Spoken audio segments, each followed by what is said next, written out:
সন্ত্রাসীদের সঙ্গে আইনশৃঙ্খলা বাহিনীর কেউ জড়িত থাকলে তাদের বিরুদ্ধেও কঠোর আইনি ব্যবস্থা নেওয়া হবে বলে জানান তিনি। বিস্তারিত সাজিদ সরকারের প্রতিবেদনে। ঘটনাটি 17 আগস্ট রাত 10:30টার দিকে। রোগী দেখে বাসায় ফিরছিলেন ঢাকা মেডিকেল কলেজ হাসপাতালের নাক কান গলা বিভাগের অধ্যাপক ডাক্তার মোহাম্মদ আসাদুর রহমান। এ সময় শান্তিনগর এলাকায় তার উপর ন্যাক্কারজনক হামলা চালায় সন্ত্রাসীরা।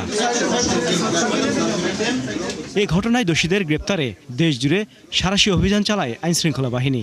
এ পর্যন্ত 4 জনকে গ্রেপ্তার করা হয়েছে বলে জানিয়েছেন স্বরাষ্ট্রমন্ত্রী। সন্ত্রাসীদের হামলায় আহতদের দেখতে বিকেলে ঢাকা মেডিকেলে যান তিনি। সংঘবদ্ধ চক্রের 7 জনের মধ্যে 4 জনকে সাকসেসফুলি গ্রেপ্তার করতে সক্ষম হয়েছে আমাদের পুলিশ বাহিনী এবং ডিবি। তারা একজন লক্ষ্মীপুর থেকে গ্রেপ্তার করেছে, 2 জন, একজন যাত্রাবাড়ি ধনিয়া এলাকায় আর একজন সাতারকোল, আর একজন ঘটনাস্থলে ওই দিনই গ্রেপ্তারকৃত হয়। এটা আমি পুলিশের প্রশংসা করি, কিন্তু পুলিশের আরও কাজ করা বাকি আছে।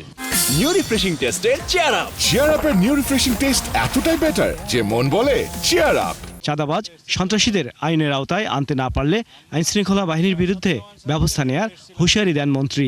ডিএমপি সহ অন্যান্য মেট্রো এলাকায় যারা এরকম চাঁদাবাজ, চিহ্নিত সন্ত্রাসী, মাদক ব্যবসায়ী, তাদেরকে অতি শীঘ্র, আমি টাইম লিমিট দিচ্ছি না, অতি শীঘ্র যদি তাদেরকে আমরা হেফাজতে না নিতে পারি, আইনের আওতায় না আনতে পারি, তাহলে যারা যারা ব্যর্থ হবে তাদের বিরুদ্ধে ব্যবস্থা নেওয়া হবে। দেশের সব নাগরিক যেন নিরাপদে থাকে, সেজন্য আইনশৃঙ্খলা বাহিনী সার্বক্ষণিক মাঠে থাকবে বলেও জানান সালাউদ্দিন আহমদ।